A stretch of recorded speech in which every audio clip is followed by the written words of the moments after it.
Hello and welcome to Mother of the Year. My name is Andrea, and this is the podcast for all the perfectly imperfect moms out there. If you are a new listener, welcome. And if you are an older listener, then welcome back. It's been about 6 months since I have recorded a podcast. I am full of shame. I'm sorry. I'm sorry, not sorry. Isn't that the phrase? I would do this all the time. I love talking. I love listening to myself talk. Just kidding. But I would do this all the time. I find it therapeutic. I find it fun.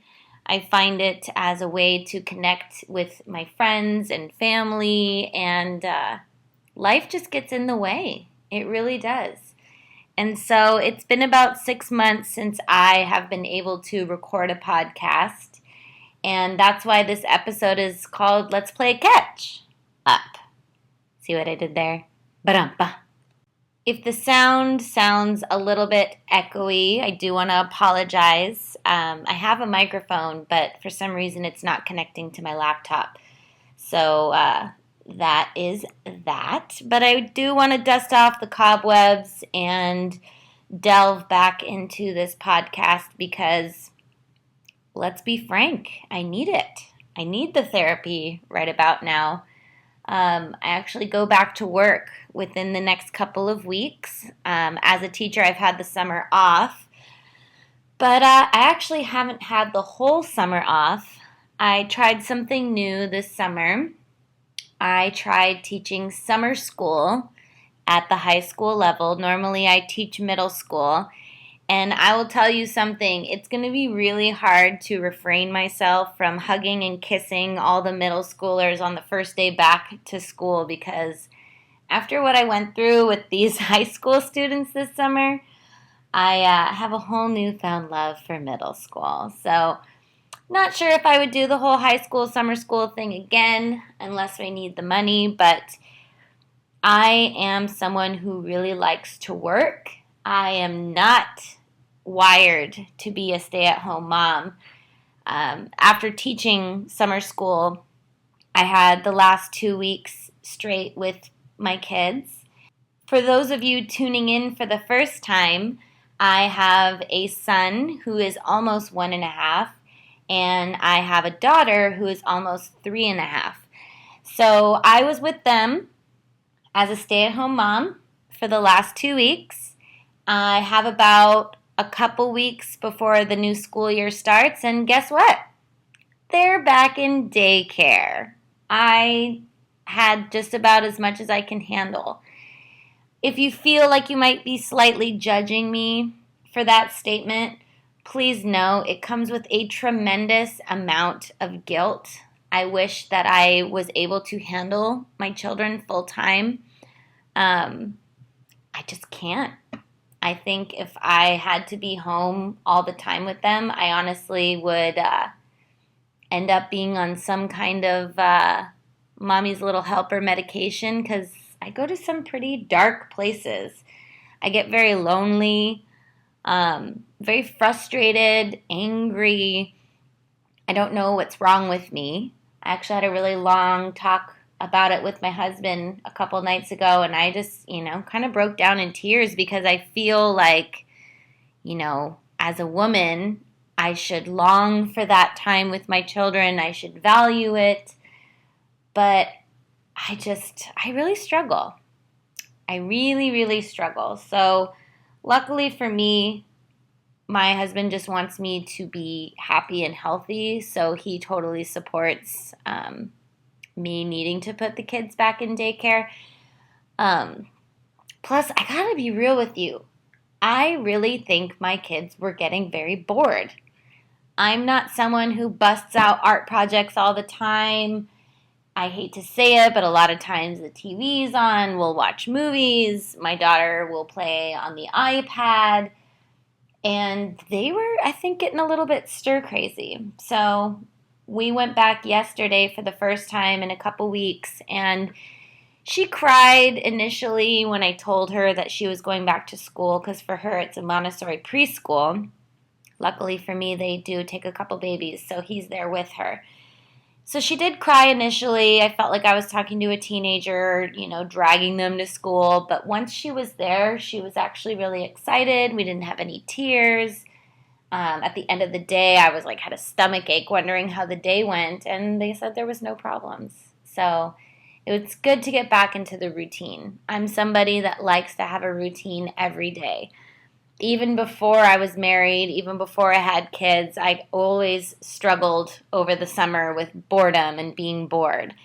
Of course, I wish I could hop in a DeLorean and go back in time and punch myself for not enjoying that time more, but kind of is what it is, right? So anyways, I just kind of want to go over some things that have gone on over the last 6 months, and you might be able to relate to some of them. And if not, then maybe, hopefully, at least you will just enjoy the stories.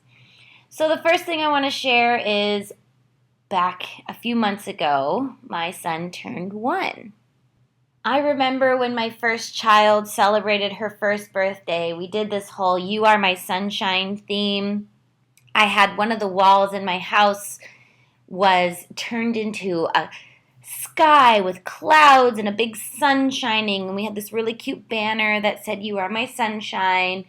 We had themed candies and signage and lemon bars, and everything was perfect. Everything matched the theme, and it was one of those perfect Pinterest party moments, and I was so proud. And even my daughter's second birthday, it was a Bubble Guppies theme, because she loves Bubble Guppies.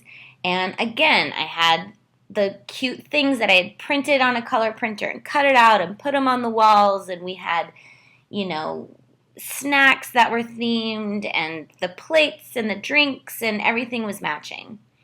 So ever since my second child was born, things have gotten cray-cray. And as the time approached closer and closer for my son's first birthday, I had the idea. I knew I wanted to do a little man theme. And I don't know what the heck I was thinking, but the time leading up to the party completely escaped me. Thank goodness for Amazon Prime, because I was ordering candy and decorations and favors and all that stuff literally the week of the party. 2 days shipping, awesome, it got here. The day of the party, my parents, who live a couple hours away, they were going to come in the morning so that they could kind of occupy the children while my husband and I ran around like chickens with their head cut off. Well, everybody's life's kind of the same.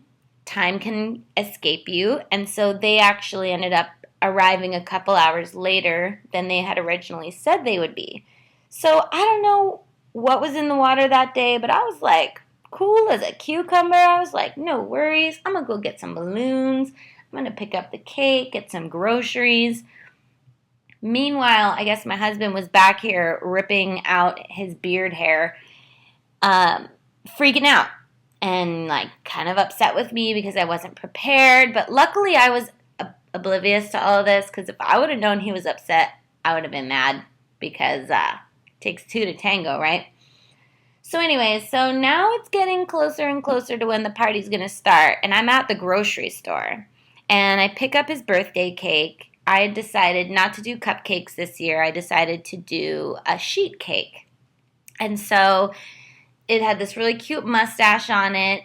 It said "you are the man," which is not exactly what I would have wanted it to say, but the lady at the bakery said that they weren't allowed to make any adjustments. So I was like, whatever, you are the man. Not exactly what I wanted it to say, but beggars can't be choosers. So at the grocery store, pick up the cake, picking up some little brownie bites, some chips, what have you, throwing it all in the shopping cart.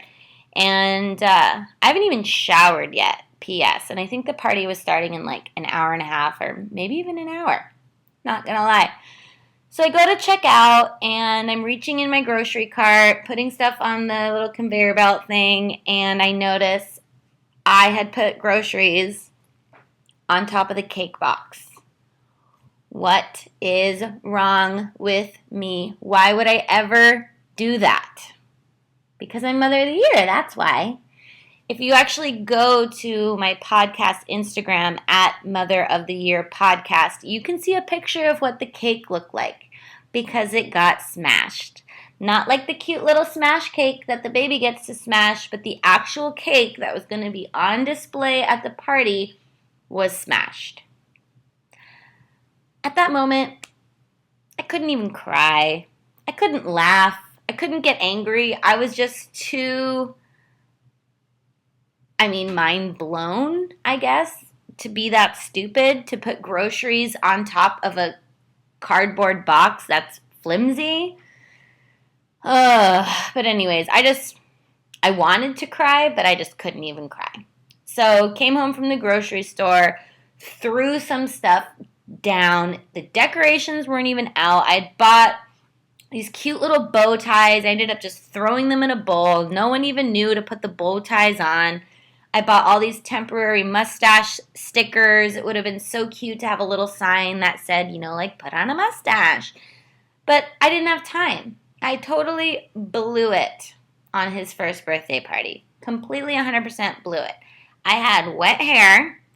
Luckily, my sister-in-law was there, and I asked her to at least put it in a French braid. But I don't know what the heck I was thinking. I was so mad at myself, but at the same time, what are you going to do? So I just kind of had to let it go, and the party ended up being very fun. Everybody had a good time. The baby had a good time. As much as a baby can, right? And so it didn't really matter. It didn't. In hindsight, I really wish I would have been more prepared, mostly just because he deserves an awesome party like his sister has had. We didn't even throw her a third birthday party this year. We just did something small with, a couple family members. But I just felt bad, mostly because I hate not being good at something, which is what motherhood has been, or which is why motherhood has been such a challenge for me, because in life I've always, worked hard, gotten good grades. If I wanted a job, I went out and got it. And so when I became a mom, I just expected to be good at it, not in like a conceited way, but I just knew how badly I wanted kids. And so I figured if I wanted them, then I would love having them. But for some reason, motherhood is like one area in my life where I just do not have my stuff together. I'm like the textbook for what not to do. And, people get down on me because they're like, don't be hard on yourself. But, obviously I could be worse. I'm a great mom in a lot of ways, but I just feel like a hot mess a lot of the time. So anywho, the baby turned 1. The party was kind of a disaster, but also a major success. So let's just end on that positive note. Another thing that's gone on in the last 6 months is we did a pretty major home remodel. My husband can do anything on a house. He could actually probably build me a house from the studs up. But what we were doing in this case was our home. We have a little craftsman style 1920s house. It only had 1 bathroom, which was not fun.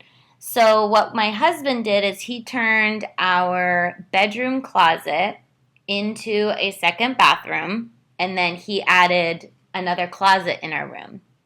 Sounds awesome, right? Kinda, sorta, not really.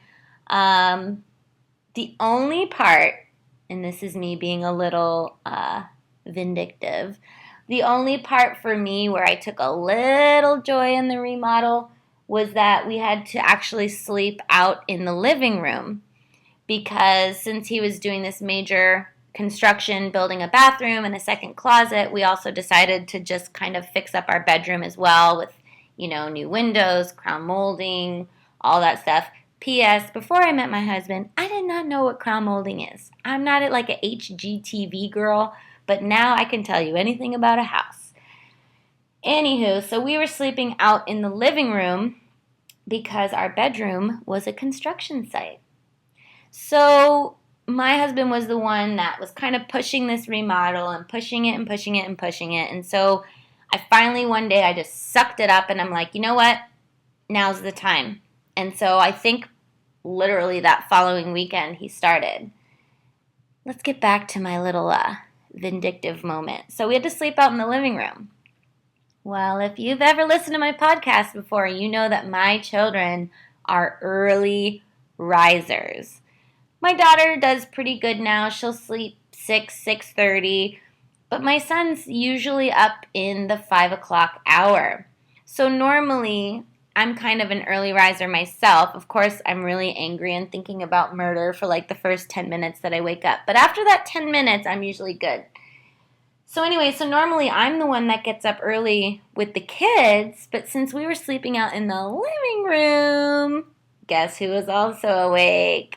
Daddy!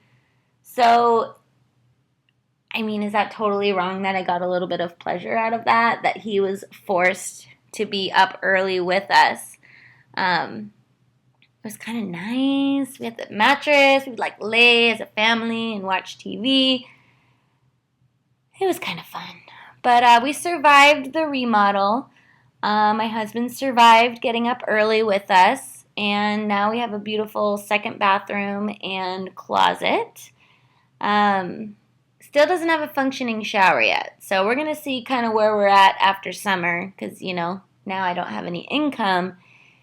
And possibly we'll finish the shower. But surviving a remodel with children is both challenging and fun. This year, during that 6 months little hiatus that I took, I also turned 35. I celebrated my birthday a few months ago. And I think I was having some adult beverages one night with my sister-in-law. And we decided, oh my gosh, we should go to Vegas for my birthday. And so we went with it. We ran with it. We invited, you know, a bunch of my husband's family members because at this point, you know, they're my family and friends too. And we had a pretty decent sized group that went to Vegas for my birthday. Now, I would love to say that I had this amazing time, best time ever. But to be honest, the day was fun. I spent my day sipping cocktails by the pool. But I was so homesick. I was homesick for my babies. Luckily, they were at home with their Nana, with my mom, so I knew that they were okay. But, you know, it wasn't as fun as I would have liked it to be. I was homesick. So I struggle with that.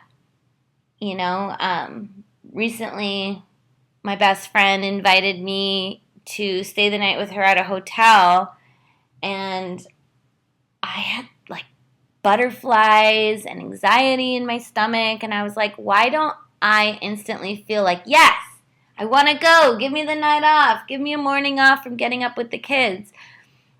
Instead, I start panicking, like, what if they need me in the middle of the night and I'm not there? My husband actually just got back. He was gone for a month. Which I'll talk about in a little bit, but he just got back. So like the thought of not sleeping in bed with him when that's all that I've wanted for the last month, I had this like crazy sick anxiety feeling. So I was just honest and I just told her like, you know, we can meet for dinner or whatever, but I really want to sleep in my own bed and be with my kids if they need me. It's hard because of course I would like a night off and a morning off, but I know myself and I would probably have a lot of difficulty sleeping because I would be worried. And then I know I would wake up at the crack of dawn anyway and then wonder, you know, is the baby up? Like, I don't know. I wish I wasn't like that, but I also wish I could handle being a mom easier. So we'll just accept it for what it is.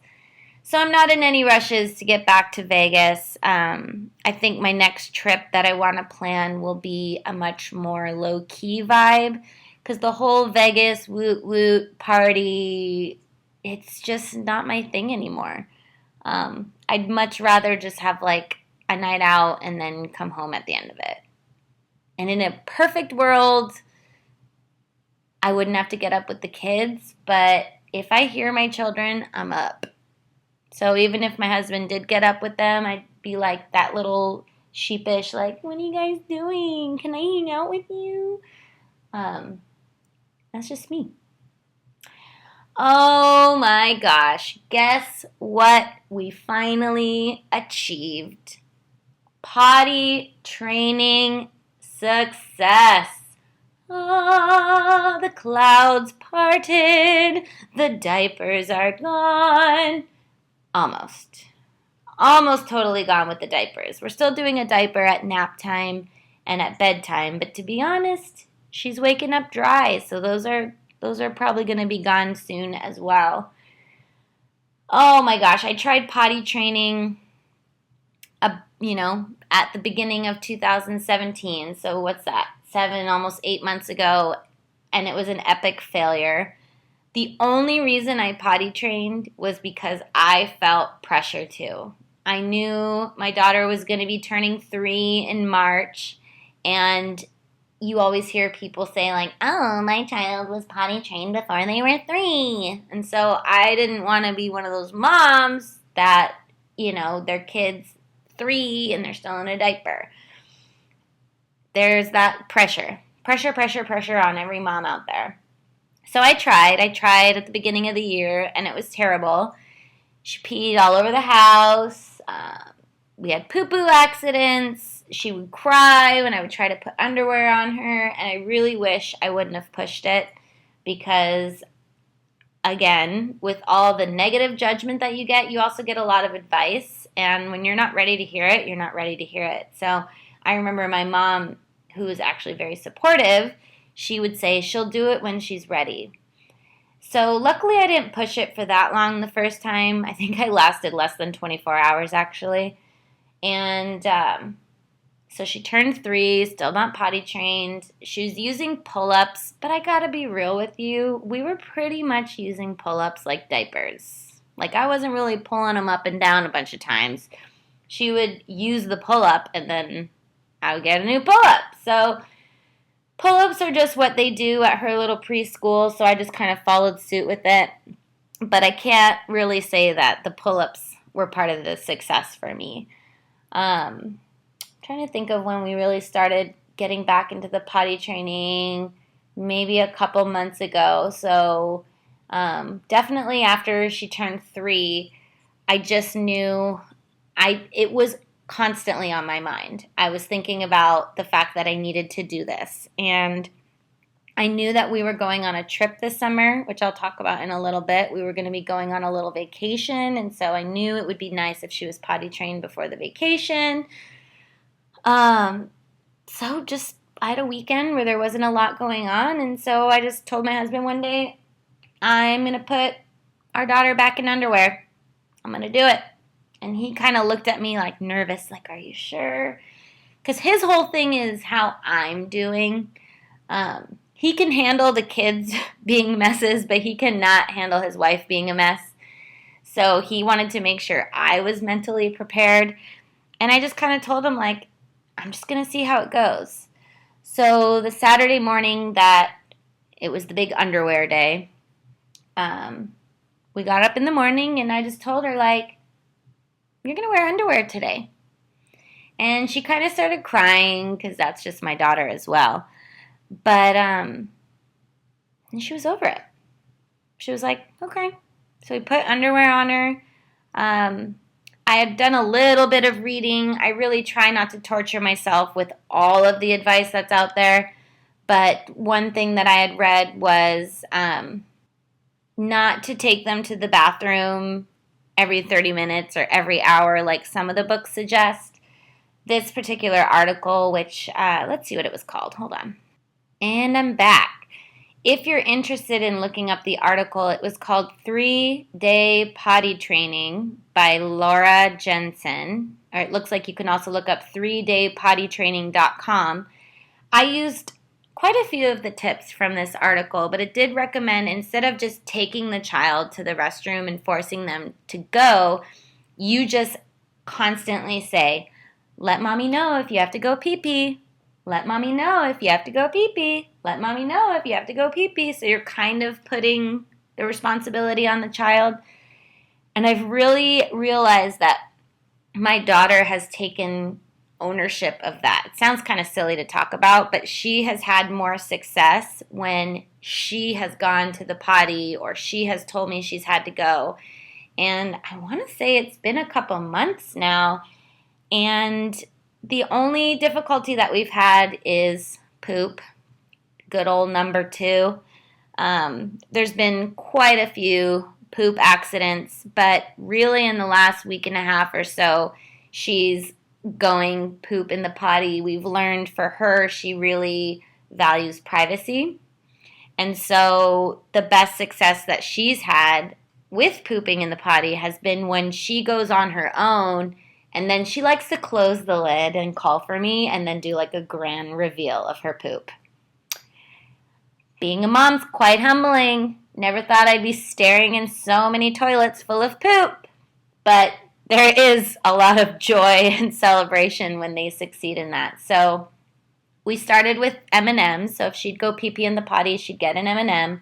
All right, I'm lying. She'd get like a handful of M&Ms, let's be real. And then it turned into Tic Tacs. They have the little fruit-flavored Tic Tacs. So then she'd get 1 or 2, okay, sometimes 3 Tic Tacs if she'd go pee-pee in the potty. And then if she would go poo-poo in the potty, she would get a little mini Hatchimal. Are your kids obsessed with Hatchimals? They're like these little plastic animals with wings, and you can break them out of an egg. I'm not talking about the big giant Hatchimal that's like $60, but there's little mini ones. And so I bought a variety pack on Amazon. I bought a few, and so if she'd go poop, she'd get a Hatchimal. She's up to gosh, like close to 30 Hatchimals. They're not cheap. So I finally had to tell her this week that once she got her last Hatchimal that was going to be it.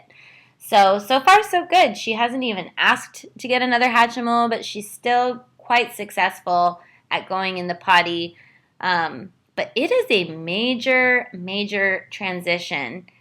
You know, gone are the days of just cruising around running errands. Now, once in a blue moon, you'll hear, I have to go pee-pee. And it's like, oh crap, I'm not even by a bathroom. What do I do? I tried taking them to our local children's museum the other day. The museum was closed. Epic fail. It's closed every Monday. Note to self. But there's a playground behind it. So I was like, oh, well, let's go play on the playground. Well, the second we got to the playground, guess what? Dear daughter has to go pee-pee. Looking around, no restroom in sight. My daughter is not one that is willing to pop a squat like her mom used to in an alley back in her 20s after a night of drinking. Just kidding. She wants to go to an actual restroom, so we had to leave. So then there was a giant meltdown about that. So potting training definitely has its challenges. I'm going to talk about it a little more in a bit, but we did a flight by myself, 2 kids, and so I decided that I was going to put her in a pull-up while we were on the airplane. That way, if she had to go, she could just go in the pull-up.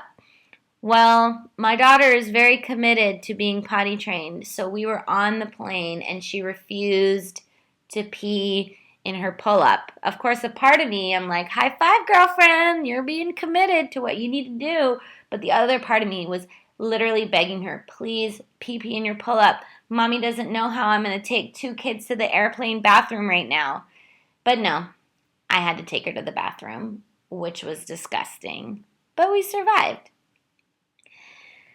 So now that potty training has pretty much, come to a successful finish, there's also parts about my baby, my almost 1.5-year-old, that's finally starting to get easier. I did try to sleep train him way back, probably close to a year ago. It wasn't very successful. I'm, of course, slightly ashamed to admit it with all that mom guilt that I was still getting up with him at least once a night up to a couple months ago. So this summer even, I was getting up at least once a night and making him a bottle. And part of it was selfish. Part of it was I knew he would sleep longer if I fed him. And you're so desperate for just any amount of sleep. So I knew if I get up and make him a bottle right now, maybe I'll get till 6 o'clock. Well, I was really starting to lose my mind from sleep deprivation. So I remember talking to my best friend one night and being, on that, when you have that borderline where you're like teetering into hysteria, like you're not crying, but your voice is kind of doing that shaky thing and you're just like, I'm just so tired, I don't know what to do, but you don't want to like let yourself cry, but you're just teetering on insanity. And so she said to me what I already knew, but I had to hear it one more time. She was like, you need to let him cry. You need to let him figure it out. You can't be going in there every night and making him a bottle because you need your sleep. I knew it.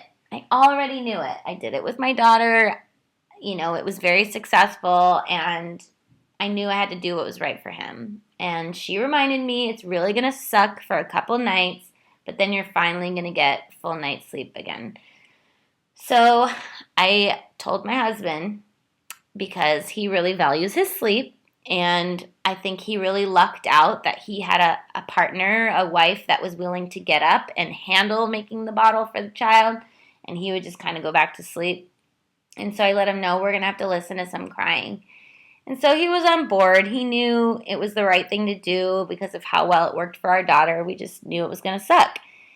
So it was a couple miserable nights. It might have been 3 miserable nights, but I can't exactly remember. But I mean, we're talking like screaming, crying,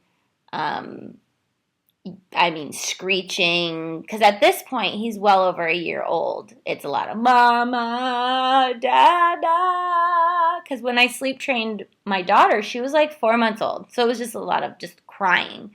But with my son, it was actual misery. I felt so bad. But guess what? Lo and behold, a few nights later, he's sleeping through the night. Oh my gosh, getting that little bit of sleep, it really does make all the difference. Babies, for me, are very difficult. I much prefer the toddler stage. I will say, though, my daughter is 3, so she can be a three-nager, as we've all heard, and it's brutal. But nothing to me is more difficult than someone who is helpless, needy, completely reliant on me. I'm just not the best mom I can be when it's like a baby. That makes me sound like a monster. I hope you understand. I hope you're listening to this like nodding your head like, I feel you, girl. Instead of being like, what is wrong with you? Babies are a gift from God. Anyway. So this summer something fun happened with the baby. We had one of those little mini pools. And one day it just dawned on me, he's probably big enough to go in there. So I filled up the pool, and lo and behold, it was like the best day of his life, I swear. He was splashing as much as he wanted.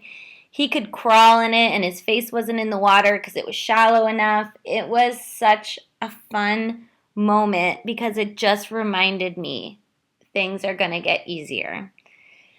He just started walking, just like my daughter. He's a little bit of a late walker. He was about 15 months, and people are so negative about walking. They're like, oh, don't rush it. You're going to be chasing him everywhere. I love when they start walking. He wasn't really walking yet on our vacation, and he was really mad about it because we went to the zoo, we went to this little science center, and he had to be held a lot or in a stroller because you can't let a child crawl on the dirty concrete ground at the zoo. I mean, maybe you could, but you're going to get some dirty looks. So he would have been so much happier if we could have just let him go, just let him walk, let him do his thing, but he wasn't walking yet.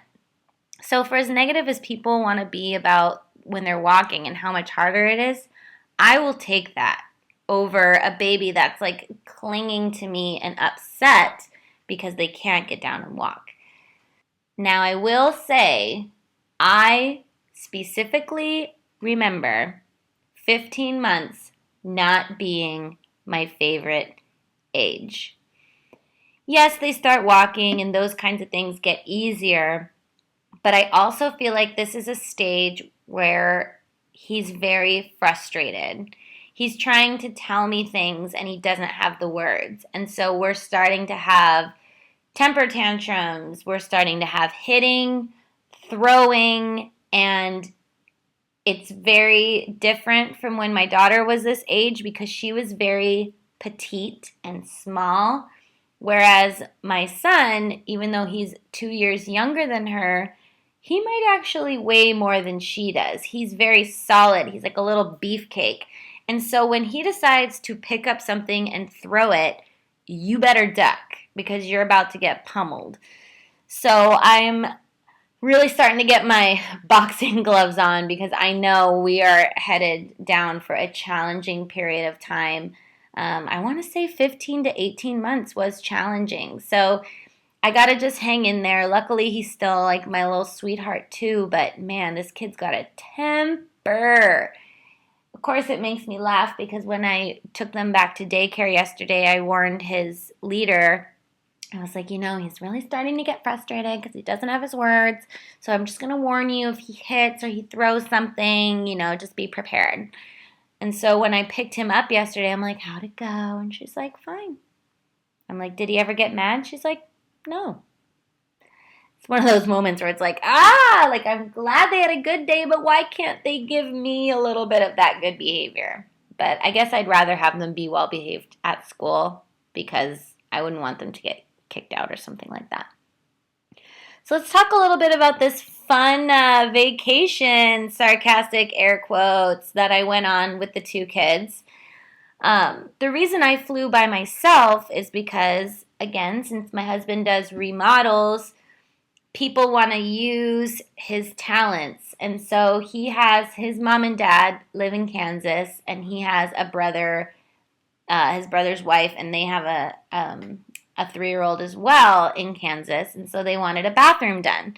So my husband drove out a couple weeks before we did, and so that he could bring his tools and everything that he needed.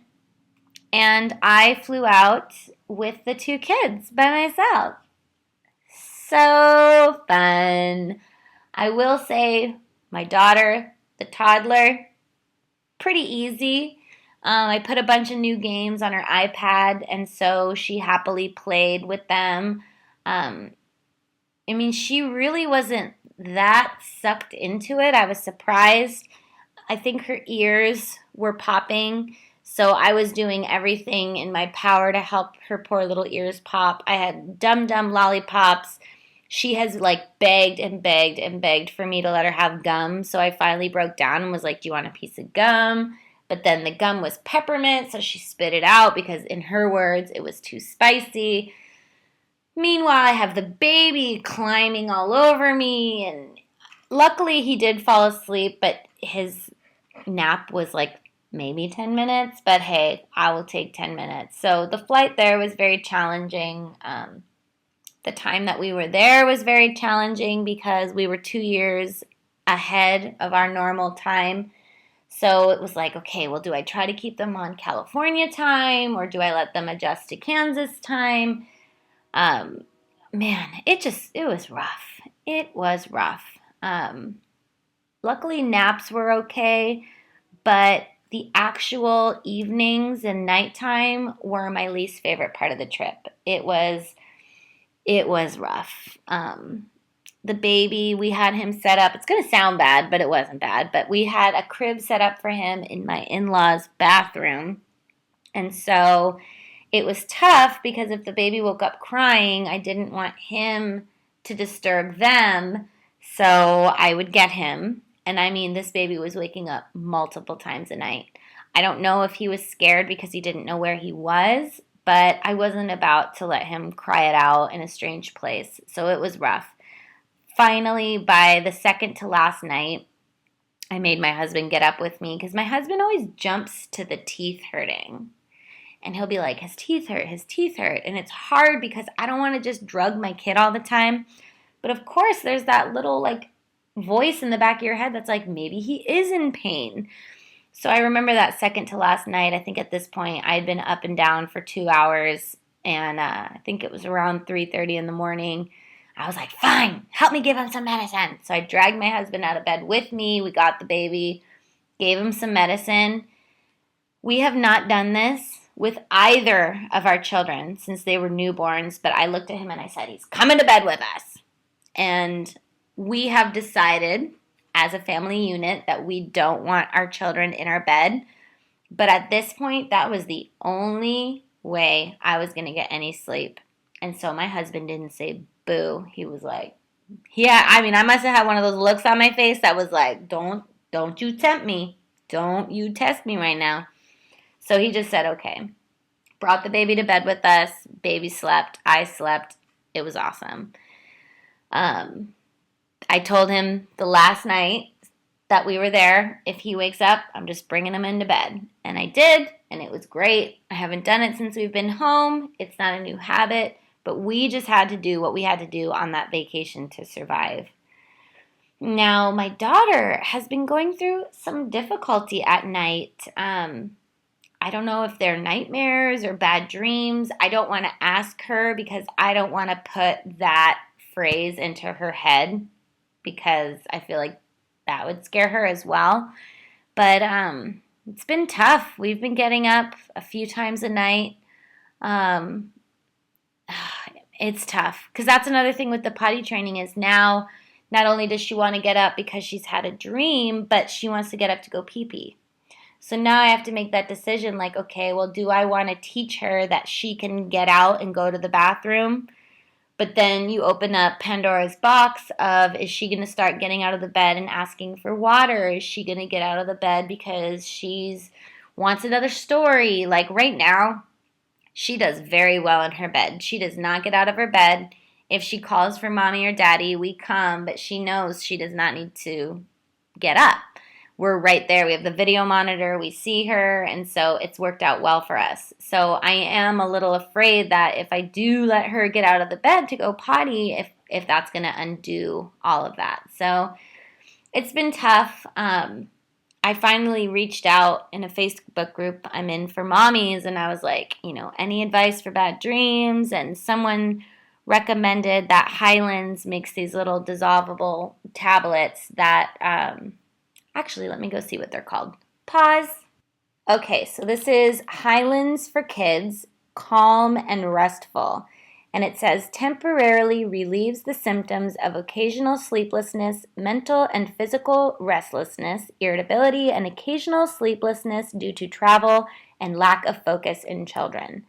Now, I am not someone who wants to drug my children, but it says homeopathic, safe and effective. I did try this since we've been home. We've had a few bad nights, and so I did try it the other night. I gave her a couple when she had woken up from a bad dream.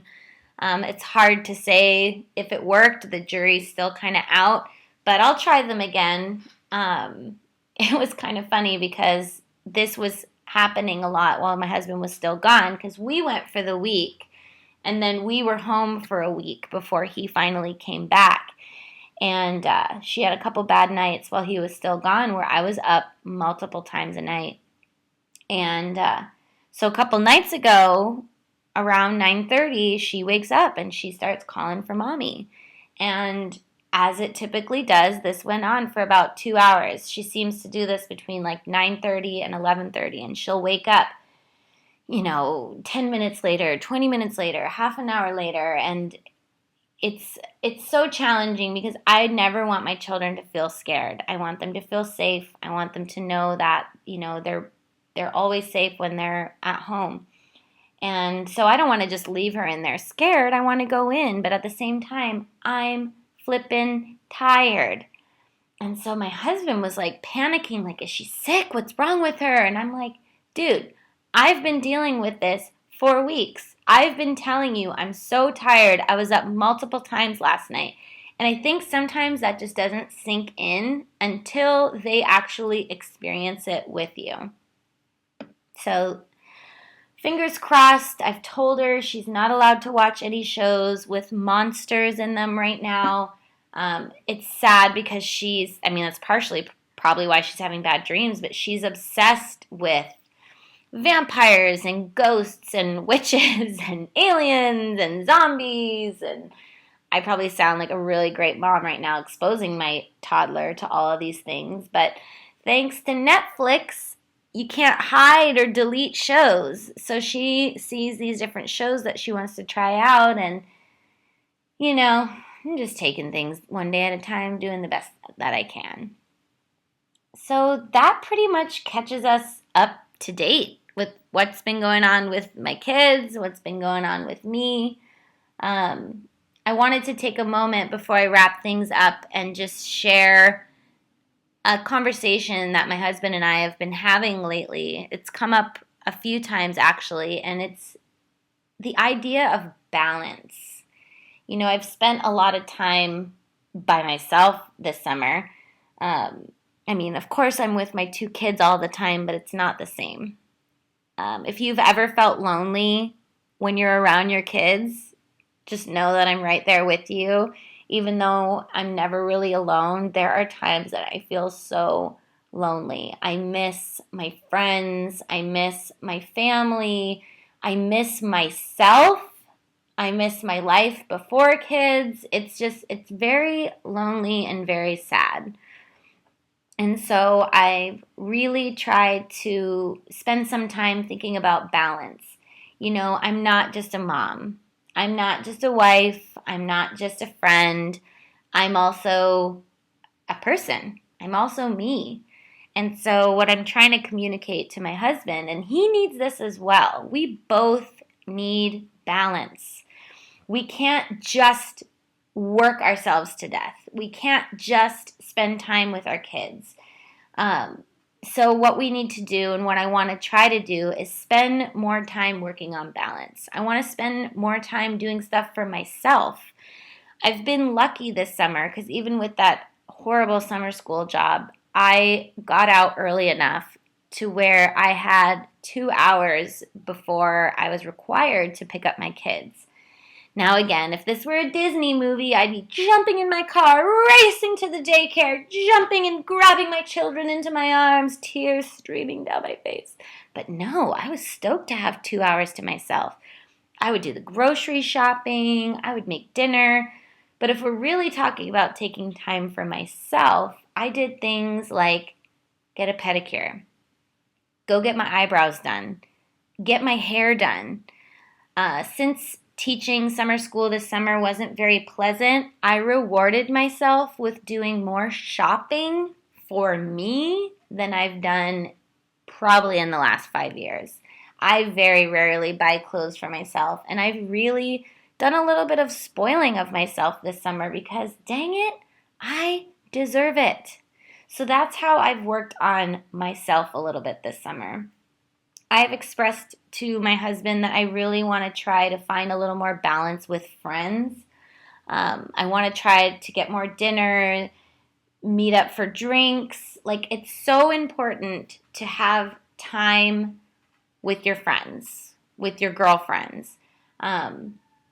It doesn't have to be like it was when we were teenagers or in our 20s, but just that connection that you can make with another woman away from your children or away from your spouse, it is just so important to find that time.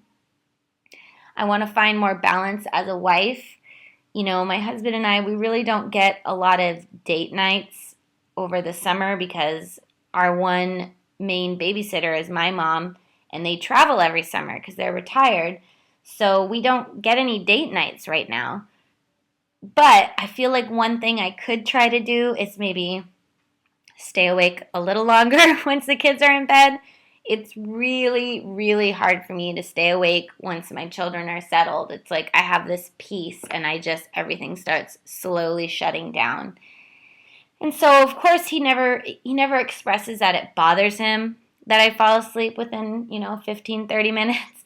But I know it means a lot to him when I can stay up and try to connect with him, talk about our days, listen to him talk about his day. And I need to find more balance in that. So, shoot, if I need to make a cup of coffee at 7 o'clock at night, maybe I need to do that. One of my friends recommended eating sunflower seeds. Sounds kind of silly, but if she wants to stay up to watch a movie with her husband, she'll take out sunflower seeds and eat them, and she said it helps her keep awake. I don't know. I haven't tried it yet. Saw some dill pickle ones at the grocery store that looked kind of delicious. And then lastly, I need to find balance as a mother. I put so much pressure on myself. You hear me talk about the shame, the guilt, the pressure, but I need to find balance in just being with my kids, enjoying my time with them, sitting down on the floor, playing with the toys, coloring, drawing, doing whatever I have to do to try to enjoy that time with them. One thing I really, really, really, really, really need to work on is putting down my phone.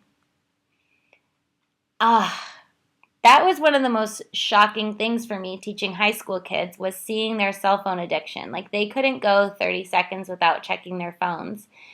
And I kind of gave them a hard time for it, but I'm not a whole lot better.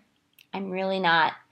And, that's where some of the anxiety and not like clinical depression, but when I feel a little bit sad, it's because I look at social media and I look at Instagram and I look at Facebook and I have serious FOMO, fear of missing out. And, I see other people doing things as a family, or I see people doing things like traveling that don't have kids. And, you end up feeling like crap. So I think pretty quick here, I'm going to try taking a little sabbatical from the social media just to kind of see if I can do it. It's been kind of bad because I have been alone for almost the last month. And my kids do call me out on it, maybe not with words, but, my 1-year-old will grab at my phone. And, now my daughter has discovered Snapchat filters. So she wants to play with the Snapchat filters. And I don't want to be a mom that's addicted to my phone. I'm bored a lot of times and I'm lonely. And I feel like it's my connection with the outside world, but that's not healthy. So I need to find balance with that as well. If you're still listening, thanks, because I've been talking for a long, long time. So thank you so much for listening. I am going to try to get back into somewhat of a routine with this podcast. I can't promise every week, but, life's about to get crazy again with the new school year starting, but I do truly enjoy it. I would love to hear from anyone out there that's listening. You can email me at motheroftheyearpodcast@gmail.com. You can follow me on Instagram, Mother of the Year Podcast. And if you have a chance, please go to iTunes, rate the podcast 5 stars, and leave a review. And don't forget, ladies, the struggle continues next week.